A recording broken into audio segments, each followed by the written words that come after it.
Welcome to Love Where You Live, a podcast where we have conversations about why it's awesome to live in the Boulder Valley. And today I'm sitting with a guy who just has so many highlights I don't even know where to begin. But first, the way I know this guy is he's a family man, he's a husband, he's a father of 2 girls, he's a local businessman that works super hard, and he's got this awesome past as truly just an amazing mountain biker. And so I know very little about his story, but today we get to find out a whole lot more. Before I say his name, I'm going to say this. A former world champion in mountain biking. We're going to get into that in, I think, about 2000.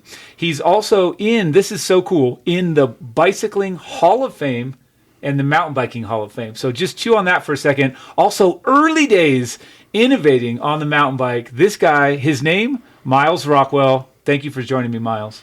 Wow, Michael, that's quite an introduction. Haven't heard that much about me in a long time. What, was it true? Was it true? I think you got all those points correct. Okay, okay, cool. Well, good. Well, no, but it's true. Like I think also beyond all of that, you are a guy that whenever I see you, I'm happier after I see you than when I see you, even if I'm in a great mood, because you just have super positive energy. Well, today is the best day of my life, so here you go. And tell me what you mean. It's not because of the podcast. No, seriously, like you say that every day? I think every day is the best day of my life because I'm here. Yeah. Yes. Yeah. We woke up this morning and yes. All the odds are in my favor. Yes. You know what? That's so good. And I had a feeling you were meaning that. I mean, most people's highlight of the year is this podcast. Just kidding. But no, that's the vibe I get from you. Like you always seem, you're just embracing the day. Yeah, I'm trying to stay in the moment and focus on the, just what's so great about right now. And I think you get through a lot of highs and lows in life and you realize that, it's kind of up to you to set the tone and create the vibe that you want. And so that's how I like to do it. And I like to bring everybody up that I come in contact with. That's so cool. And so before we truly properly dive in, this is too good. Do you consciously make the decision when you see people, hey, when I leave, this person's going to feel better? Because I feel that, but is that intentional? I just think that I want to be in the space that I'm creating, Yeah. So like if you're there and I'm there, then chances are it'll be how I want it to be. Yes. I set the tone, I hope. Yes. Okay. Well, that's cool. That's super cool. I want to say, well, we're going to come to it. So good enough. I love the way we've started. And so this is kind of a quick, and our format, generally we go chronologically. Like we start at the beginning, we go to now, but there's no rules here. So it's a conversation. We're getting to know you. We're getting to know how you interact with the area. You've been in this area a long time. But what I want to do is I want to go way back. I want to just take a bunch of steps back and say, were you like this as a kid? And what was it like being young Myles? Where did that happen? Tell me a little bit about your youth, please. Well, we'll start this and we'll make it like a Tarantino film. We'll give you a little glimpse of the present and go back in time. Okay. I grew up really quite feral. My parents had a very loose approach to parenting. Maybe neither one of them really wanted to be parents. Yeah. So I really did get to experience life on the making mistakes and learning from mistakes. That's cool. Yeah, I think that's been my MO. No, I got to really run around San Francisco as a little kid. I took the Muni bus to school. I really did just sort of do the observational school of learning in life. Yeah, paying attention, learning how to be adaptable, learning how to communicate with pretty much any kind of person that you come across. Sort of an empathetic bridger, I see and feel kind of where people are at and sort of try to have some malleability in terms of how I communicate with people so that we can actually be on a level, I love that. So that, and early, but you're talking kids. So you were in San Francisco, is that right? The city? Yeah. My mom and I lived in the city. I like I said, I took the city bus to school. It was a great little hippie school I went to called Synergy. Okay. So many cool things about that. At the time, of course, we were actively protesting nuclear power plants and war and violence. And we would go to City Hall and we would do little protests. And one day we were there with the PA and the microphone, and I got up there. It was the top of the stairs at City Hall in San Francisco. And I said, "My name's Myles and I want peace." How old were you? Well, I was like 6, 7. 6 years old, yeah. So late 70s? It's the early indoctrination into the liberalism, Yes. Wow. Okay. Yeah. So you just said, and then I'd love to have been there and seen the follow up. I want peace, and then pass the mic, or what is it? Yeah, each one of us got up there and said, introduced ourselves and said what we were there for, which was world peace. We're asking for peace. Okay. Yeah. I love this. So I'm trying to picture, late 70s, San Francisco, going to school. What else is happening in the daily life of young Myles? You said you were feral. Really feral. Big fan of fireworks, BB guns, knives, military regalia. Yes. Camouflage pants. I was into I was really kind of wanting to be a stunt man. Really liked The Fall Guy. That was a great show. I like to teach my neighbor kids how to do stunts and crash properly. So I would build these big jumps in front of my house and line the kids up and jump them on the ramp. Yeah. On your bike? Yeah. Yes. Yeah. Okay. This is starting to. I think. Yeah, we're of the same era, Myles, and I think I was one of the kids getting jumped. So. Yeah, it's a mini X Games. A mini X on Games. On Mallorca Way. Yes, yeah. Mallorca Way. Uh-huh. All right. So we're talking age 6, 7, 8. Yeah. Through the into double digits. Yeah. Kind of just making it up on the daily, doing some skateboard and some BMX biking. That's what I was gonna ask, Pretty much, whatever I had access to was the, creativity, whatever was allowed. We definitely broke the law a lot. When we got together, it was something what we're really good at. So you got away. Really good at getting away, having the cops chase us. Yeah, this is a little later adolescent life, but I think the evolution of being kind of feral leads you to these, sort of adventurous moments in your life, where you're really learning, really making mistakes, really good ones. Yeah, on a daily basis. Yeah. And when you say good mistakes, you mean because they generate a lot of great learning, or because, they're epic fails? What do you mean by that? No, I think that it all ultimately ties back together with your life experience, right, and your perspective, and how you gain the ability to view yourself and where you've been and what you've been doing, and the I guess all of the great parts and all of the bad parts of your choices, right? And the contrast is always in the end the tool or the gain, right? Yes. So would it be unfair to ask you for maybe the best mistake you made before you turned 15 or 16? Just early up to 15, 16, do you think of one story where it's shareable, or where the cops come? Yeah, I mean, well, let's just say stealing a bike, for example, when you're a kid and for example, I lost a lot of bikes when I was a kid. So here I am, I stole someone else's bike at this point, and then I get busted. Gotcha. It was something that I felt like someone else wasn't really respecting, and that I wanted, and so there you go. You steal a bike, and then you get busted for it. It means you're really not a very good criminal. Yeah.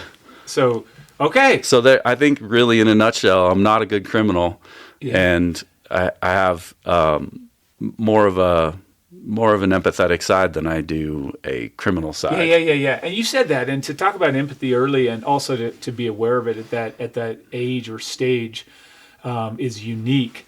So, okay, single child? You got brother? Yeah, I was single. Raised all just me. Just you. Yes. Okay. Yeah, you learn how to make scrambled eggs, spaghetti, and hamburgers right away, like age 7. Yes. Yeah. And you know what? I can relate. I respect that, because you're kind of like, you have to, and you kind of want to learn those things. So I've got the best picture in my head. Hopefully some others can too.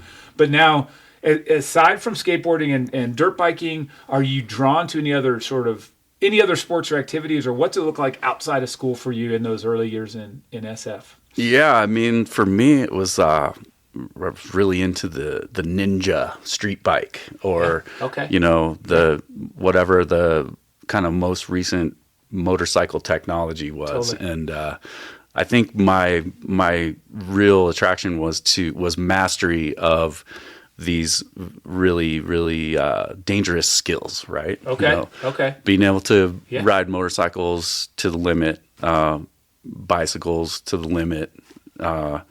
If I was given the opportunity, I would have taken it to learn any kind of number of different things, that wasn't really there for me to take advantage of. So I think my whole childhood I was begging for that dirt bike. Yes. I'll try to do good in school. Just give me that dirt bike. Okay.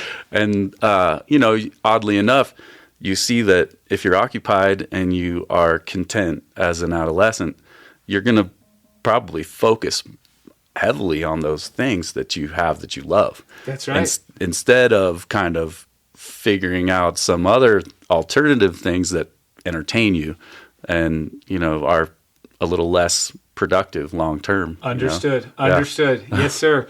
And so in that time frame, in that era, when did you first discover competing on the bike or the dirt bike or the motorbike? Well, it's just such a phenomenon for me to have ever found competition, due to the fact that I really just shied away from any and all competition of any kind my whole life, because I really had no game. I hadn't developed or put into a sport a true effort, to evolve any real talent. Gotcha. I sort of was just messing around on bikes and skateboards, and I really just didn't have any direction or coaching or any kind of mentor at that time. Okay. So really I was just observing around me, what I liked about the world. And whenever I got opportunities to do motorsports, for example, I would just dive in there. Just jump in. And with friends who had motorcycles, or all my friends rode bicycles, of course, in my neighborhood. And that's basically what we did every day was the BMX bikes and, learning flatland freestyle, quarter pipe, cool. Trying to learn what Matt Hoffman was doing at the time. And it was like, before the X Games and before the internet, you basically see the new trick 4 or 5 months later in the step-by-step or the photo sequence in black and white. Right, maybe in a magazine, exactly, yeah. So emulating the kind of the current, whatever you say, the current direction of each sport was a little different back then, because you were always so far behind, unless you were really right there. So unless you lived in Southern California in bicycles and motorcycles and all these other kind of, at that time, sports that were really California based. So, it was kind of incredible that a skateboard cost $144 when I was 10, and it still costs $144 right 40 years later. Wow. So this stuff was made in America, made in California. BMX bikes and skateboards and all these things, those were like the most Gucci, most amazing toys ever. And so, at one point, a fringe thing and becomes mainstream. Completely mainstream. Everybody's got a skateboard. Yes. Everybody. Yes. Oh, that's so fun. Okay, that's neat. And I'm trying to also stick with this. So you're still not really competing though. You're kind of just trying to better yourself and have fun with it. I wouldn't ever say that I was trying to better myself until about 17 years old. Okay. I think I was more interested in your body's a temple and mine's a playground, or mine's an amusement park. You do what you want with that one, but this one's so cool. I had of course, in the circle of friends, there's athletes, there's really great sports kids in my group that could really hoop, they could really play ball.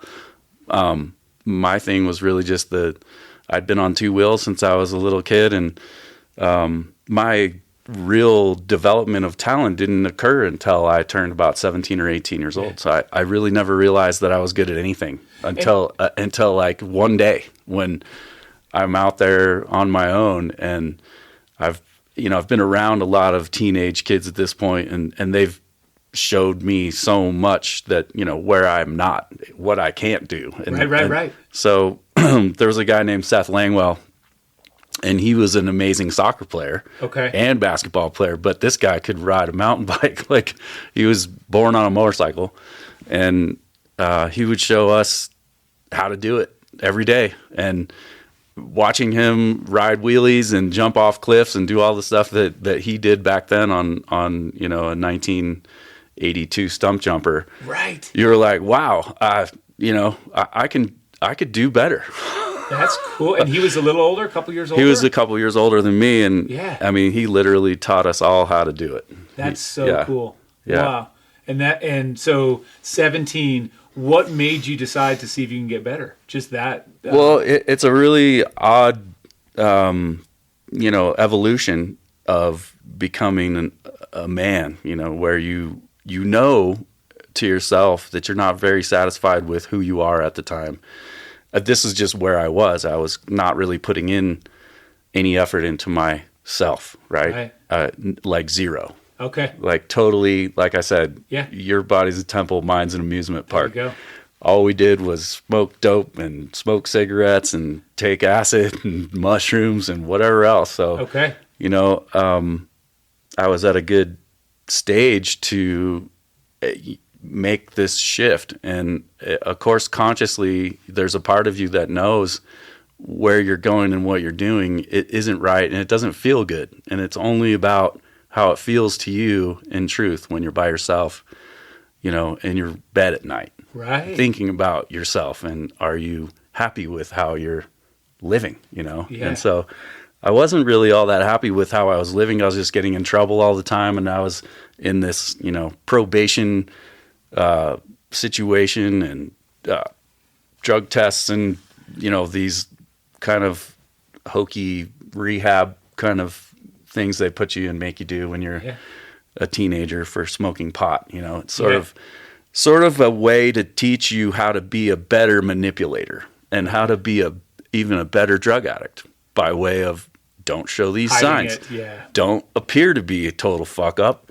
Take care of your shit and do whatever you're going to do. But, really learn how to play the game. That's what it comes down to. Play the game. And so you learn how to play the game, and you can get through pretty much anything.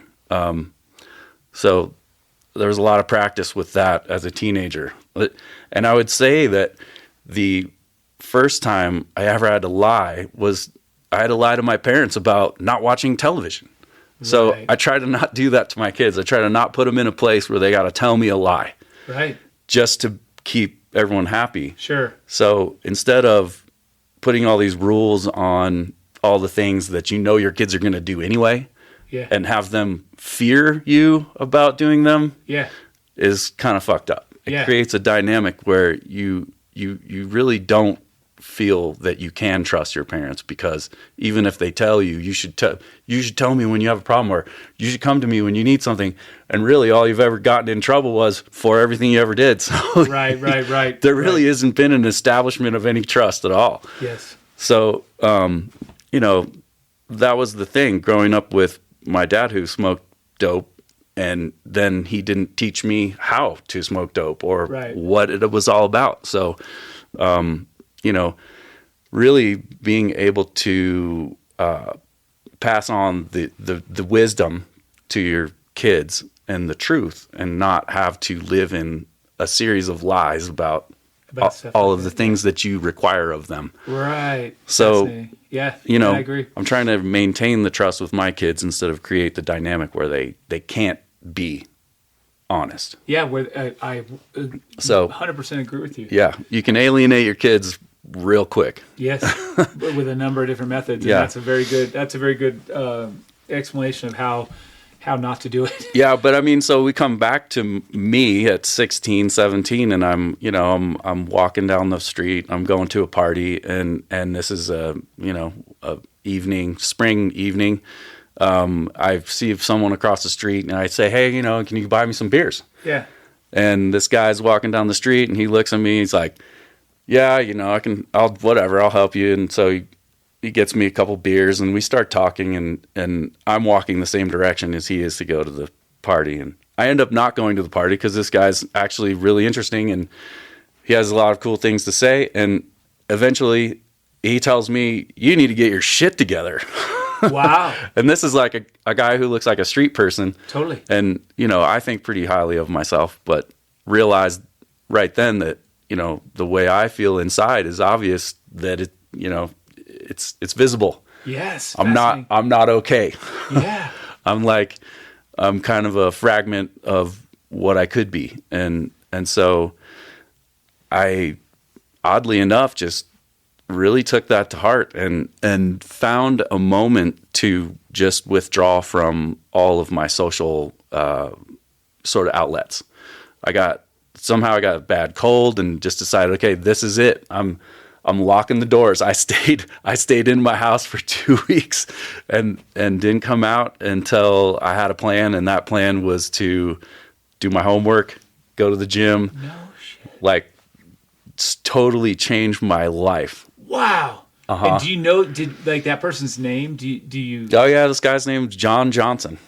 Any other contact after that? Yeah, he helped me get through kind of a period of time in my adolescence. And I would say, he kind of enabled me. I mean, he would give me weed. He would feed me. He'd be, someone who actually could help me.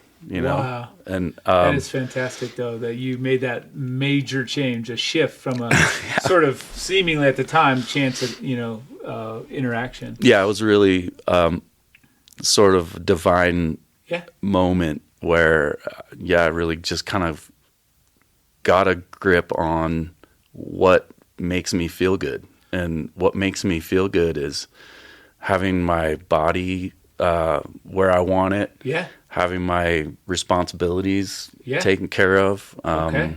The 180 from being completely, just unconcerned with any of those things. Great. You went from amusement park to temple, your own version. Yeah, I did. I actually started my own temple. Yes. Right here, and so since then, that was age 17. Yeah. Now we're at 35 years of going for it. Going for it. Yeah. So with that in mind, let's take a leap. Let's say we're jumping forward. You're 17. You're serious. You're treating yourself well, and you've got a plan, or at least you've got somewhere you want to go. When do you end up leaving California? Where do you go? Kind of what's that next little block of time for you?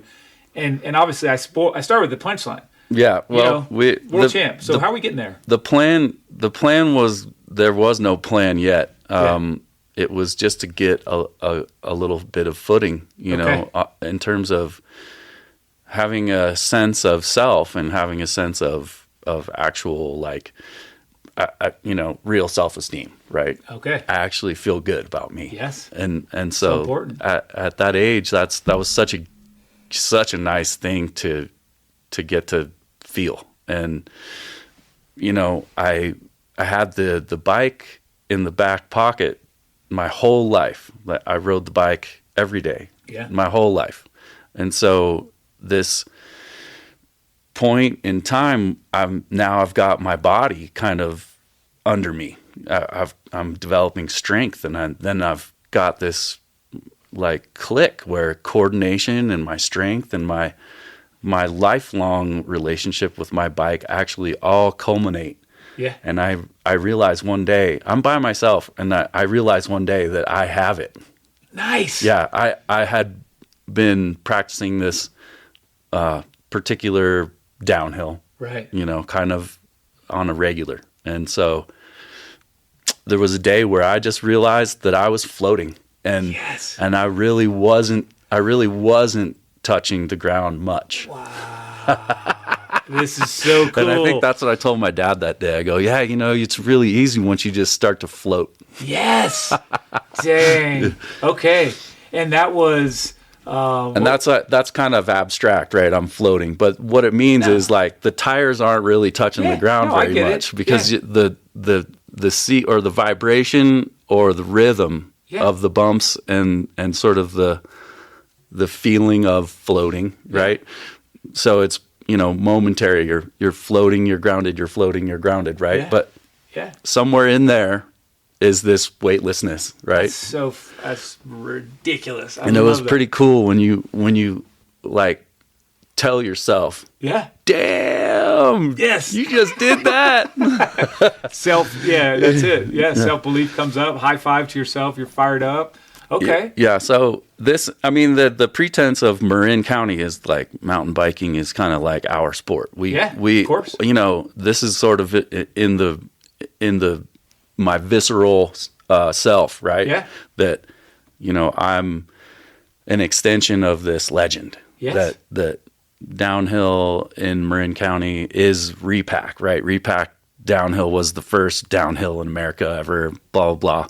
So people from Marin claim fame to that. And I also really had a close vision on the forefathers of mountain biking with respect to my location and kind of knowing of them and seeing them around. So I had this chip on my shoulder to go out and show the world that, this Marin County thing's real.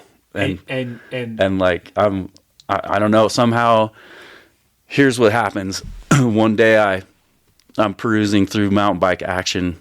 I'm at the local bike shop where I would stop off and hang out and see some friends. And so I flip open this article about the 1990 World Championships in Durango, Colorado. Okay. And until that point, I did not know that you could be a downhill world champion. And I saw this article and I was like, there I am. And that's where I'm going. No way. Yeah. I love 18 years old. At 18, I was like, I'm doing that. And so without any help, without any backing, without anything at all. And since I've been working since I was 12, I was like, I'll just work and make the money and I'll go. Yeah. And so that's what I did. And I was kind of lying and saying I was going to junior college. I was living at home and I'd leave my house and just go biking. Just go ride. Yeah, I'd go biking.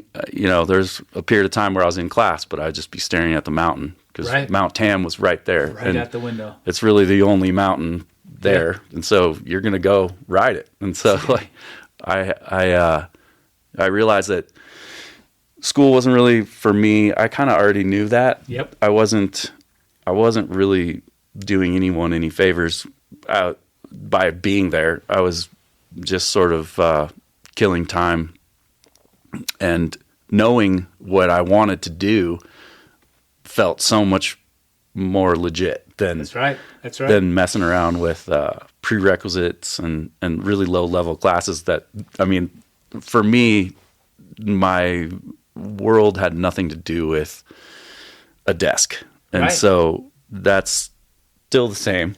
Yeah. And I can't say that, I integrate well with HR. I'm kind of that way. So I might tell the truth at any moment. Yeah. Okay. So, all right, this is awesome. All right, let's leap. So that's 1990. 10 years later, you are the world champion. Take me into take me into leaving California. And I know you did live in Durango before you came to Boulder Valley. Yeah. Talk to me a little bit about your Colorado arrival, your arrival on the World Championship level. At least the scene, right? The competition. Let's get there. Yeah, I think. Well, we go back just a little to emphasize the fact that I, at this point, have zero credibility. I have no basis for even thinking that I am who I think I am. Yeah, and I'm just making this shit up. Yeah, but you did float down the mountain, so you knew inside. So inside I know, but on the outside I don't. So I have to go and start competing. So I go to local events in California, in Northern California, in the Bay Area mostly, and I just strike out over and over and over. I think I'm going to go there, and I think I'm going to win, and I get no results for, let's say, half the season. Sure. And I'm maintaining the fact that this is what I'm doing, and of course I'm going to make it, and there's people telling me, oh, you should, and oh, you shouldn't, and you might want to adjust your expectations so that you don't get disappointed. Right. Yeah, I'm sure that worked really well for you. To me, I'm thinking, yeah, right. That's I'd rather fall on my face. Yeah, thanks for the input. So I eventually I do win an event, and it's in Central California, and it happens to be that a lot of the guys from Southern California were there. So I got to see all these guys, and at this moment in time, suspension and disc brakes are happening in mountain bikes. So these guys have these bikes, suspension bikes with disc brakes, and I do not. Wow. So I'm really digging deep to find the passion, deep down to win. And so this is like a spiritual moment to ask the universe for this, right? Yeah, give it to me. So I'm asking, and I've got my lucky, buffalo head nickel and in my fanny pack along with my crystals. Yes. And I was asking for the help. And sure enough, that day I beat them all. I love that. I love it. Yeah, I beat them all. I beat them all on a hardtail, and it was that Fisher Mount Tam. Yes. That beautiful bike. I still have that frame. I hope so. I hope so. Don't give it away. I still have that frame. And then, that kind of changed everything, because I actually got scared. Yeah. After that, like the next training ride I went on, I was thinking to myself, that chain that I bunny hop over on this road, I'm like, that's nothing. I got to win all the time now if I'm going to do this for a living. You realize that's the best thing I've ever done in my whole life. And you're like, I got to do it again. Got to protect it. Keep it. Well, it's like just the beginning. And I really only knew how to ask for the one thing, which is just to win one time. Yeah. And here you go. You just did it. And you're like, uh-oh. And it really goes and follows along with all the other dreams that you dream up that come true. And you go, God damn, I should have made a better dream. Yeah. Yeah. Should have asked for the big one. You're like, I just won this guy. You realize real quick that how short-sighted you are. And you're like, wow, I should have thought about that dream and made it a little more specific. Put it more, yes. Well, yes, but also it gave. So that's an awesome story. And now these are all great stories. So then now here you are. You got the big win. You're scared, but kind of have a little bit of boost in confidence. And you're already a confident individual. It's internal, and you're growing. And then what? International scene. When's that happen? When does the national scene? Well, here now we get into what you used to have to do to get a job, which is make phone calls and write letters. Right. And so I wrote letters to every applicable bike company in the Interbike directory. Yeah. Which is from the trade show. Yeah. So I got a hold of this directory from the trade show from Las Vegas. Yeah. And I started making phone calls, and I called everybody. Yeah. And I sent letters to everybody. And you know what you do after that? You call them back. Hey, did you get my letter? Follow up. Did you get my letter?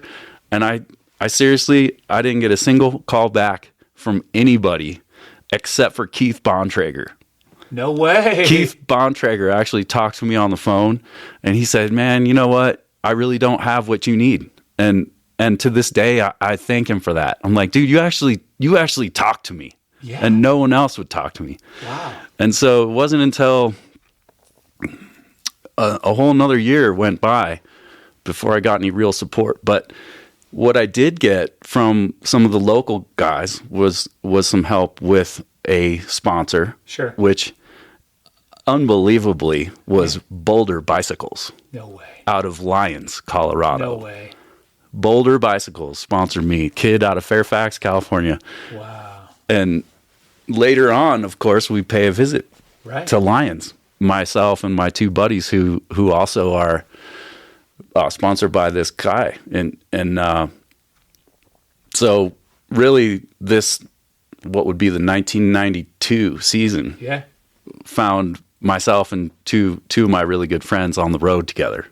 Amazing. Quite possibly the best time ever. Yes, I totally see why. Yeah, three or four men in a pickup, in a small Toyota pickup. Those are the days. Going over Vail Pass in a snowstorm in September, on your way to go race at Vail. Yes, sir. Okay. Yeah, it's pretty good stuff. And well, I guess that's the backstory, or that's the beginning of the backstory. Then put together a couple good races in the Colorado string of events that year. Met John Parker from Yeti, as well as a few other people, which is really what it took to get the exposure, was to go to the big races, go to all the big races, and do a full season, which that was an experience for me. I mean, I would say this year we're talking about 1992. I remember flying to New York to go to an upstate New York event, and missing my bus at Port Authority, and having to spend the night in Penn Station that night. No way. Yeah, because that was where it was safer.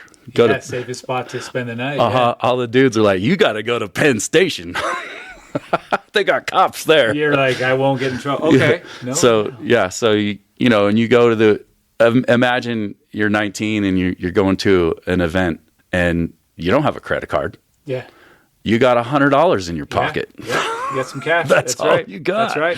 And so, it's a lot less connected. I call my dad from a payphone, and I'm like, I'm stuck in New York, and I'm worried, and of course he's like, yeah, you'll be fine. Yeah.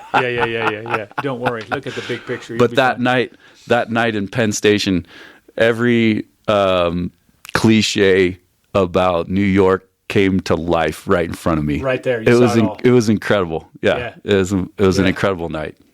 Amazing. I'd never even had a Dunkin' Donut until that day. Yeah. Holy, you did it all. Okay. All right. So I want to see you arrive. I know you lived before you came here. You were in Durango. Is that right? Yeah. When I made a deal with John Parker, part of the deal was to live in Durango and travel with Yeti from Durango. Yeah.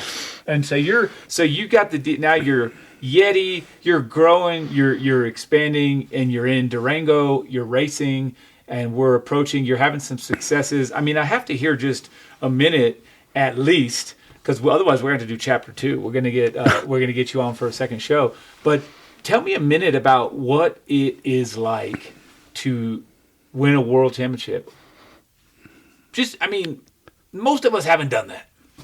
Yeah, I would say, it's almost like you can't remember, because it's so kind of surreal that the emotion that you would anticipate having is kind of subdued.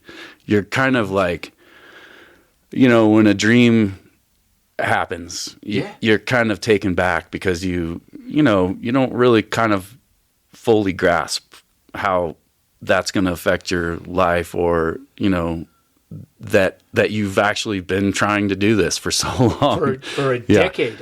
For so long, to go out and within the rise and fall of the athlete, there are so many other moments where you ascend and fall. And so during the career, you go through what you think is like the hardest things in your life. Yeah. And they were at that time. But you look back now and you realize it was all just a game. You know, you might have been breaking your legs, but you were just fucking around. I mean, Yes. you know,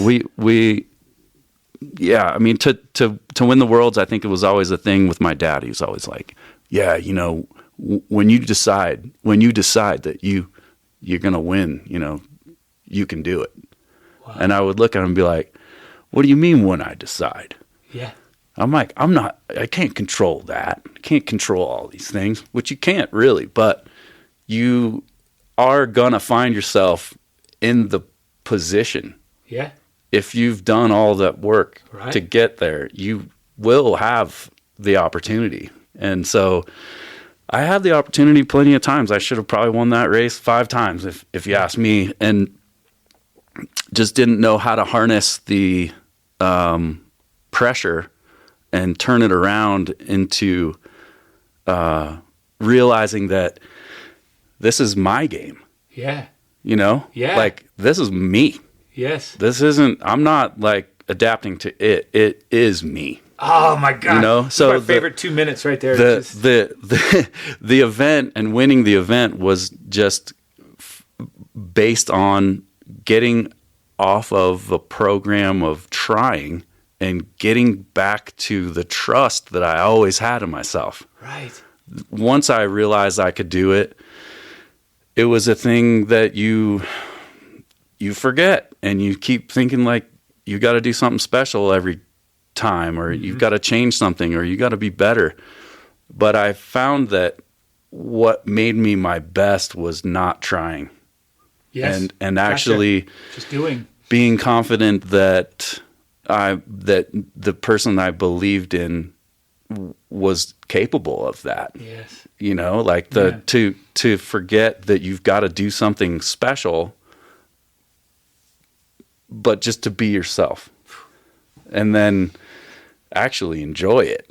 Yes. And getting away from being afraid of the competition and actually yearning for the moment. So good. Because you turn the nerves around and you make it your game. Yeah. And because I could tell you that I've never been more nervous than or the anxiety that goes with performance being your job, you know, and it's still kind of that way. I am a performance-based business. Right. You know, we have to create a product that's yeah. really good, and yes. and it's not the same risk, but it's the same goal.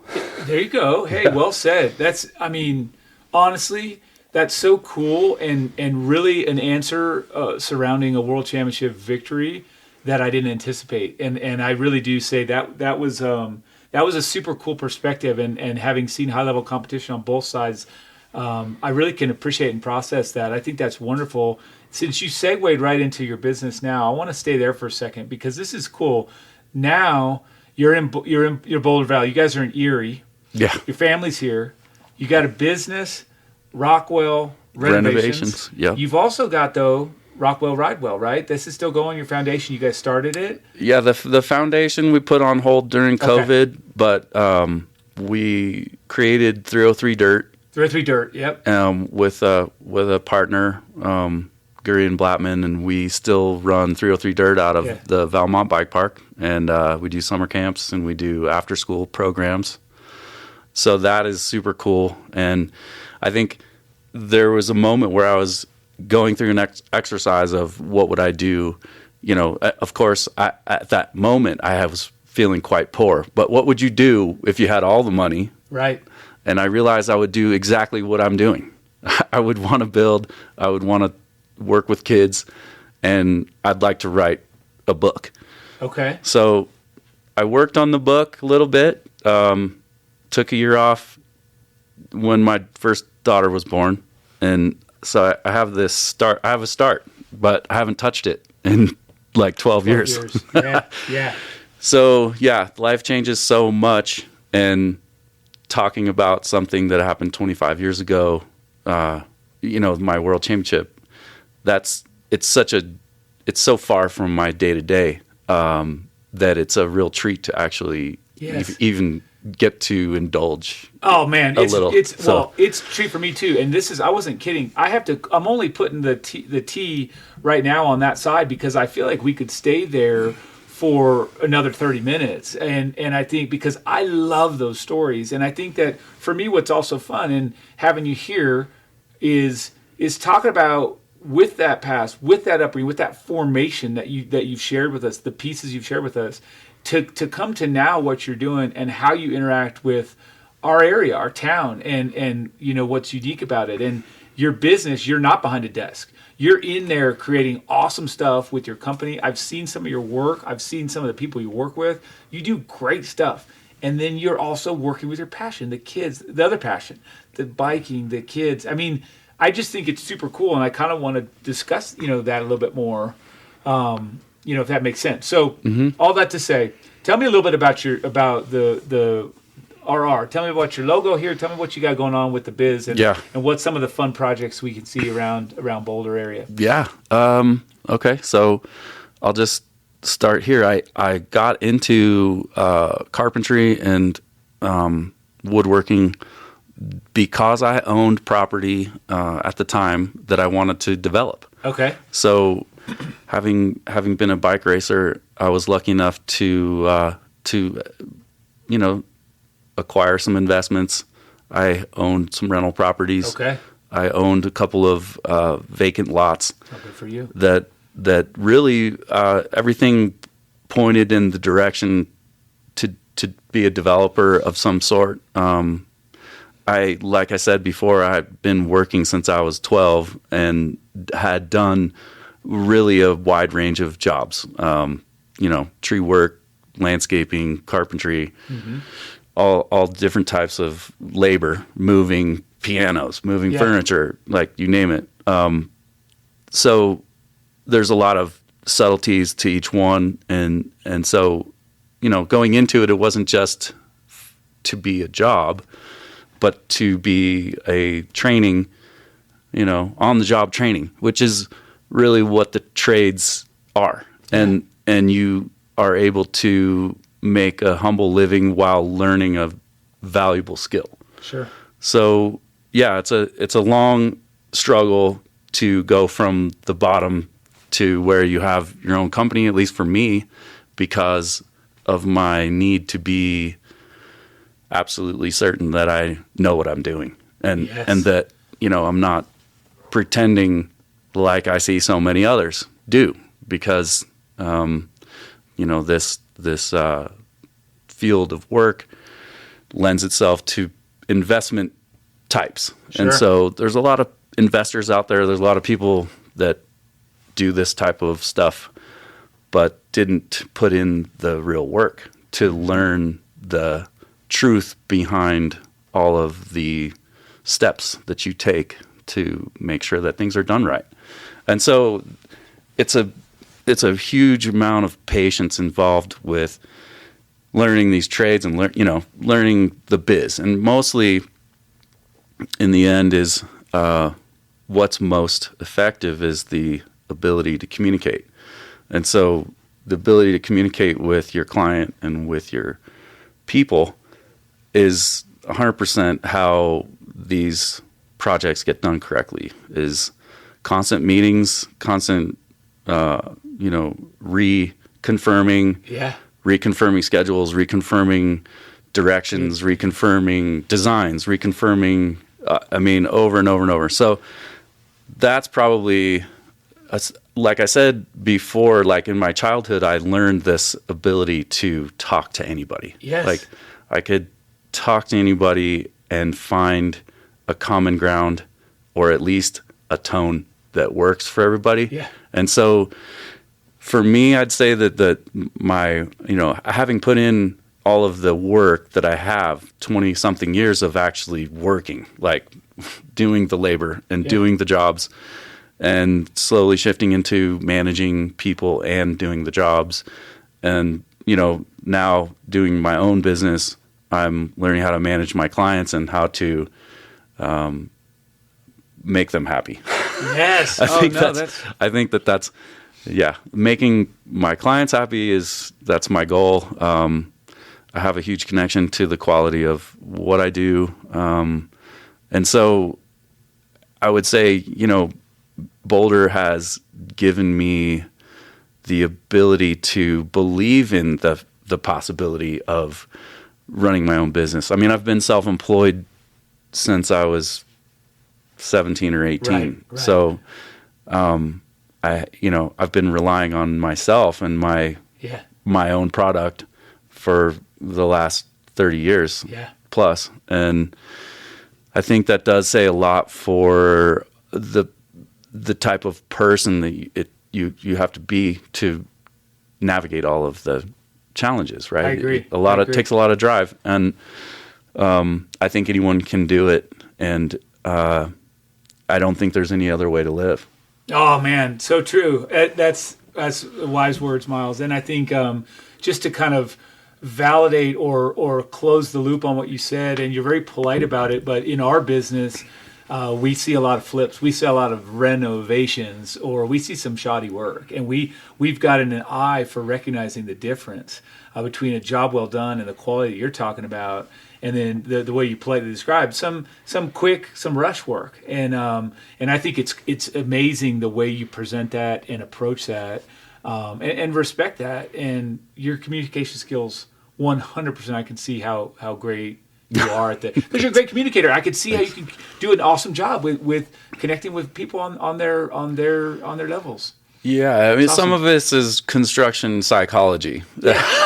Okay. You have to have a degree in that as well, for sure. Because we do a lot of massaging of the minds of the client, the worker, everybody has to all find the alignment and find the sanity. That's right. In what we're doing, because sometimes if you're doing it 2 or 3 times to get it right, it feels a little insane. So we're trying to do it right the first time. Be efficient. Nice. Yeah.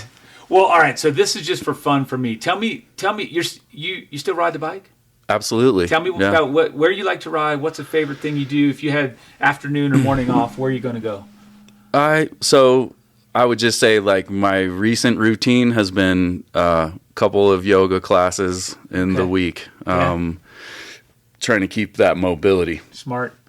I think, I'll cycle a couple days a week, and road biking is where I'm at right now. I've kind of put the mountain bike on the shelf for a minute, and I've been chasing my motocross dreams. Okay. So in an odd way, I've sort of gone down a different road for my entertainment, which is typically just learning, right? So I've been passionate about motocross since I was a little kid, never had the access. And so later in life, and I would say the first time I ever even made money on my mountain bike, the first thing I did was go and bought a dirt bike. Okay. So I'm kind of chasing that dream. I competed this year in the motocross vet world championships. All right. And so I took an 8th place in that. Nice. And in the 50 plus pro. Plus, yeah. Whoa. And so we're going back. Okay. We're not going to settle for less than a top 5. Top 5. Of course. Good. So I think I'm still motivated to mess around with competition. I've reserved the right to back out at the last minute. Yes, as you should. You should. So good. Okay. Well, that's fun. And then, all right. Then, and we do, the only thing is, I'm trying to look here because I want to keep track of your time, but also, spoiler alert. Yeah, I mean, Rockwell Renovations, we do ground up construction. We do remodels. We do any kind of renovations. Your biggest problems are our goal to solve. Nice. So. That's a good tagline. If it's not yours, that should be. So, well, very cool. And then where can we find you? Just search it, Google it. You can find me, Rockwell Renovations. I think it's got a slash in it somewhere, a dash, but we're online. Website, Yeah, we have a website, and we're on Instagram as well. Perfect. Rockwell Renovations. Yes. You can DM us. Yeah. DM, do it. Willow, and, my precious wife, will respond. Yes. Shoot! Oh my gosh! Since Awesome. I'm off all socials. Yes, I'm on none. you're on the doing, and then the others can do the recording of and the viewing of. So good. Well, I tell you what, it really is a shame to end without about 18 to 50 more questions. Because We could go on. I know. We could go on. We could go on, and but I want to also understand the time restraints, and also I really think this is true. Let's do chapter 2. Let's do another conversation. I'm in. I think we'll leave it up to you to find the pathway into the the furthest reaches. Right? Yes, I think we can do it. I'm intrigued, and so challenge set.